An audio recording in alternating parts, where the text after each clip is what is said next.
Heureux de vous retrouver une fois de plus dans ce nouveau numéro de mon parcours avec l'anglais.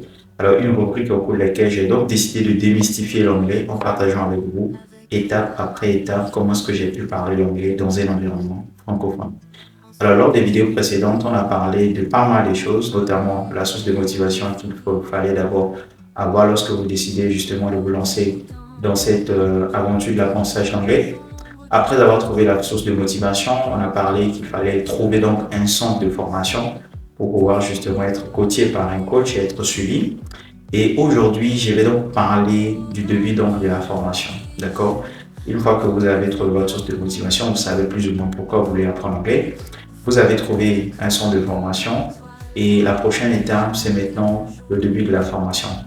Alors malheureusement, dans cette vidéo, je ne vais pas m'attarder sur le contenu de la formation parce que ça va dépendre en fait d'un coach à un autre et d'un cabinet à un autre. Alors précisément chez Global English Hub, ce qu'on a l'habitude de faire, c'est d'évaluer le niveau de l'étudiant parce que nous avons le programme de formation personnalisé en fonction donc, du besoin de l'apprenant.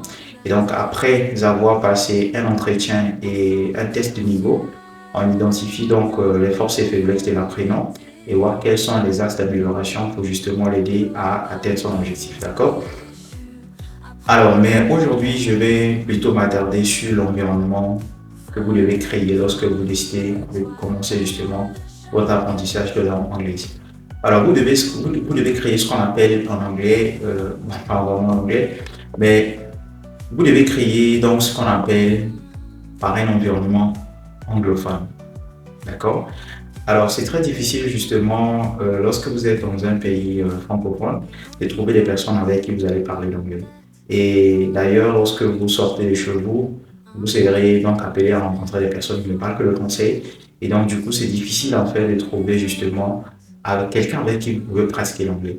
Et vous devez constamment faire en fait cet exercice-là vous-même à la maison malheureusement. C'est-à-dire en commençant par votre téléphone, essayez de paramétrer votre téléphone par exemple en anglais. Essayez d'avoir l'habitude par exemple d'intégrer dans vos loisirs l'anglais, d'accord? Si vous avez l'habitude de lire des livres, essayez d'intégrer donc l'anglais en fait dans vos livres. Essayez d'intégrer si vous avez l'habitude de regarder des films, essayez d'intégrer en fait les films en anglais, ça vous permettra en fait d'être en fait dans ce qu'on appelle l'immersion totale de la langue. Alors, généralement, je recommande ça en fait à mes apprenants, je leur dis souvent en fait justement de créer autour d'eux en fait un environnement anglophone pour leur aider d'être dans l'immersion totale de la langue. Malheureusement, ce que j'ai constaté avec mes apprenants, et ça a toujours été difficile en fait, d'accord? C'est-à-dire qu'ils peuvent bel et bien commencer, mais après, voilà, il n'y a pas toujours cette motivation à le vouloir toujours continuer à lire peut-être des documents en anglais, à parler l'anglais tout seul et tout ça. Raison pour laquelle nous, chez Global English Hub, hormis le programme de coaching personnalisé que vous bénéficiez, vous avez ce qu'on appelle le mentorat chez nous. D'accord? C'est un programme qui vous donne donc l'opportunité de pratiquer au quotidien avec les anglophones. D'accord? Et cela permet justement en fait à nos étudiants d'être dans un environnement anglophone et de ne pas donc dire que j'ai personne avec qui parler l'anglais, d'accord? Parce qu'il y a constamment des coachs et des mentors chez nous qui vous aident donc en fait à pratiquer l'anglais au quotidien, d'accord? Alors donc c'est ça qui nous rend généralement particulier en fait parce que lorsque vous venez chez nous, vous avez justement en fait ces deux programmes-là, d'accord? Vous avez un programme de coaching, ensuite vous avez un programme de mentorat, d'accord?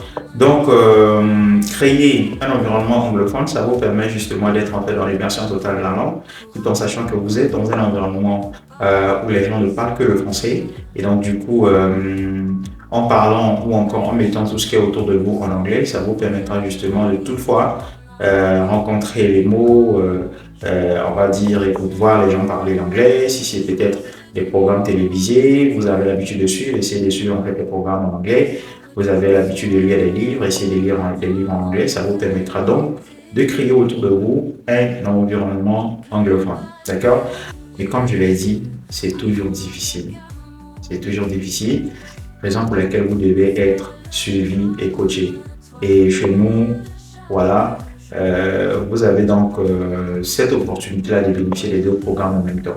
Voilà, un programme de coaching vous permet justement d'avoir en fait des bases solides en grammaire et aussi de les consolider en même temps également les pratiquer avec le coach constamment. mais un mentor qui est là également en fait pour vous accompagner, voilà, dans vos échanges.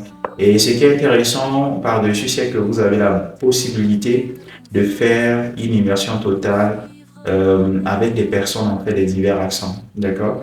Parce que vous savez, l'anglais reste l'anglais, d'accord, mais on a plusieurs accents, tout comme le français. Lorsque vous venez en Afrique de l'Ouest, vous allez voir en fait les gens parler le français avec un accent qui est différent de ceux qui sont en Afrique centrale, d'accord? C'est la même chose également avec l'anglais, d'accord? Par exemple, quand vous êtes au Ghana, vous allez voir les gens parler l'anglais. Voilà, avec l'accent ghanéen, vous partez au Libéria, vous allez trouver également les personnes parler l'anglais avec l'accent libérien. Et c'est toujours comme ça, d'accord? Pays après pays, vous allez trouver des personnes, mais tous en fait parlent anglais, d'accord? Ils parlent anglais, mais avec les accents qui sont différents.